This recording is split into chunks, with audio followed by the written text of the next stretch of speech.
தேனியில் நாம் தமிழர் கொள்கை பரப்பு செயலாளரான சாட்டை துரைமுருகன் அவர்கள் பொதுக்கூட்டம் நடத்தும்போது, அங்க உரையாற்றிக் கொண்டிருந்தபோது, தமிழக வெற்றி கழகத்தைச் சேர்ந்தவர்களுக்கும், பார்த்தீங்கன்னா, நாம் தமிழர் சேர்ந்த அந்த நிர்வாகிகளுக்கும், உறுப்பினர்களுக்கும், கட்சியின் தொண்டர்களுக்கும் இடையே சிறு சலசலப்பு ஏற்பட்டு, இப்பொழுது கைது செய்யும் நிலையில் தள்ளப்பட்டிருக்கிறது. இதுல முக்கிய காரணம் என்ன அப்படின்னு பார்க்கறதுக்கு முன்னாடி, ஒரு சின்ன பழமொழிய பார்த்துடலாம். ஏன்னா, இரு கட்சிகளுமே ஒரு அண்ணன், தம்பி கட்சிகள். அதாவது நம்ம உறவுகள் அப்படின்னு தான் நம்ம அடிக்கடி பார்த்துட்டு வந்திருந்தோம்.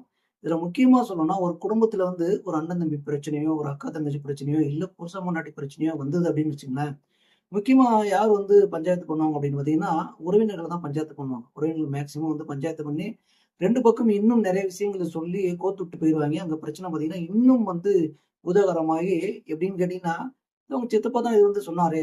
இந்த பக்கம் சொல்லும், உங்க மாமா இது சொன்னாரு." இப்படி 2 பக்கமும் பார்த்தீங்கன்னா, நல்லதையும், கெட்டதையும் சொல்லி ஒரு குழப்பத்தை ஏற்படுத்தி, திரும்பவும் ஒரு பிரச்சனை உருவாக்குறதுக்கு தான் ஒரு குடும்பத்தில் உறவினர்கள் இருப்பாங்க. அதே மாதிரி இப்போ நம்ம உறவுகள் எல்லாம் தெரிஞ்சுக்கணும்.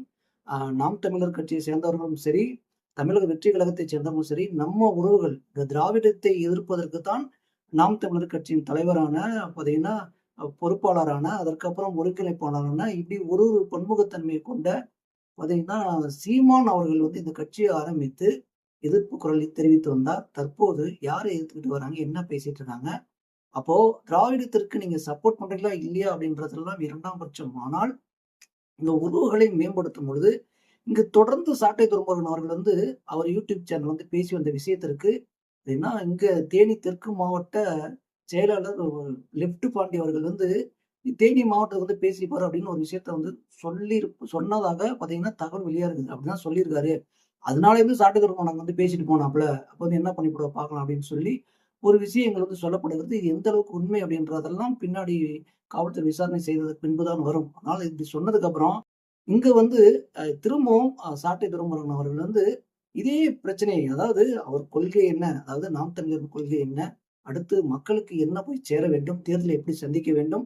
நாம் தமிழர் உறவுகளுக்கெல்லாம் என்ன சொல்ல வேண்டும்? அப்படின்ற விஷயங்கள்லாம் சொல்றத விட்டுட்டு, தொடர்ந்து தமிழக வெற்றி கழகத்தின் தலைவரான விஜய் அவர்களையும், புலிப்படத்தின் விஷயங்களையும் சொல்லி, இதுல நிறைய விஷயங்களை விஜயை சாடியும், தமிழக வெற்றி கழகத்தின் தொண்டர்களை சாடியுமே பேசிட்டு இருந்தாரு. இதுதான் அவர் உரையில் இருந்த விஷயம். அப்படி இருக்கும்பொழுது இங்க விஜயின் தொண்டர்களும், தமிழக வெற்றி கழகத்தின் கட்சியை சார்ந்தவர்களும், அதாவது லெப்ட் பாண்டி, அதாவது தெற்கு மாவட்ட செயலர் லெப்ட் பாண்டி அவர்களின் பார்த்தீங்கன்னா, அவங்க கட்சியில் நிர்வாகிகள் அனைவருமே அங்க அ கார்ல 5 கார்ல திரும்ப திரும்ப போயிட்டு வந்திருக்கிறாங்க. வரும்பொழுது அங்க தொடர்ந்து விஜய் பற்றி பேசும் பொழுது, நாம் தமிழர் தொண்டர்கள் எல்லாம் ஆரவாரம் செய்திருக்கிறார்கள். அப்போ இங்கேயும் விஜய் வாழ்க, டிவிகே வாழ்கன்னு சொல்லி இங்க விஜய் தொண்டர்களும் கத்தியிருக்கிறாங்க.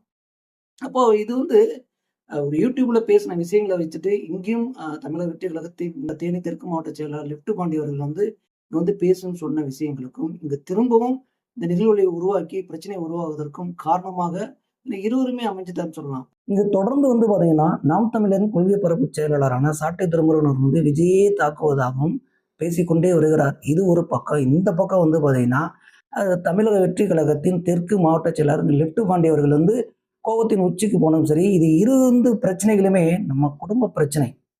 அப்போ இதை தொடர்ந்து பேசுவதும் தவறு. அந்த தொடர்ந்து பேசி இவர்களை வன்முறை தூண்டும் அளவிற்கு இவர்களை பார்த்தீங்கன்னா தூண்டு விதமாக பேசும் பொழுது இங்க இப்ப பிரச்சனையாகி போய் இப்ப அவர்கள் கைது செய்யும் நிலவை, அதாவது காவல்துறை தக்க சமயத்தில் கைது செய்யும் சூழ்நிலையை உருவாக்கி இருக்கிறார்கள் அப்படின்னே சொல்லலாம். அப்போ இங்க தற்போது சூழ்நிலை என்ன நிகழ்கிறது அப்படின்னா, தேனி மாவட்டத்துல லெப்ட் பாண்டி அவர்கள், அதாவது தமிழக வெற்றி கழகத்தின் தெற்கு மாவட்டத்தில் லெப்ட் பாண்டியும் சலாம் அப்படின்றவர்களும் மறைவு, அதாவது தலைமுறைவுன்னு போட்டுருக்காங்க.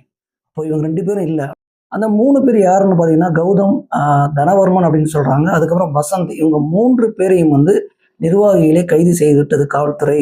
அதுக்கப்புறம் லெப்ட் பாண்டியும் இந்த சலாமும் தலைமுறையாகி விட்டார்கள். ஆனால் இந்த 3 பேர் மீதும் ஜாமீன் வெளி வர முடியாத அளவிற்கு வழக்கு பதிவு செய்யப்பட்டிருப்பதாக தகவல் வெளியே இருக்கிறது. இது தேவையா?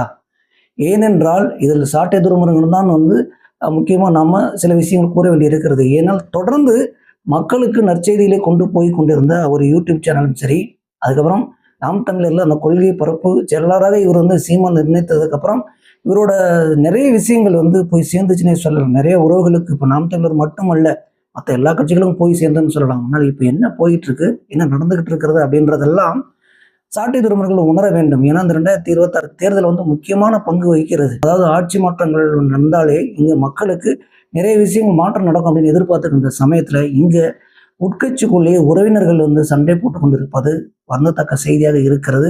இதை தமிழக வெற்றி கழகத்தில் இருப்பவர்களும் உணர வேண்டும், நாம் தமிழர்கள் இருப்போம் உணர வேண்டும். இது உணரவில்லை அப்படின்னா நாம் தமிழருக்கு தான் சரிவே தவிர விஜய் அவர்களுக்கு இல்லை. ஏனென்றால் விஜய் அவர்கள் தொடர்ந்து வந்து நீங்க இந்த மாதிரி செயல்களில் ஈடுபட வேணாம் அப்படின்னு சொல்லிட்டார். ஆனால் இந்த பக்கம் வந்து சீமான் அவர்கள் தொடர்ந்து இதை தான் சொல்லிட்டு வந்தார். ஆனால் தற்போது வாயை திறக்கிறதே இல்லை.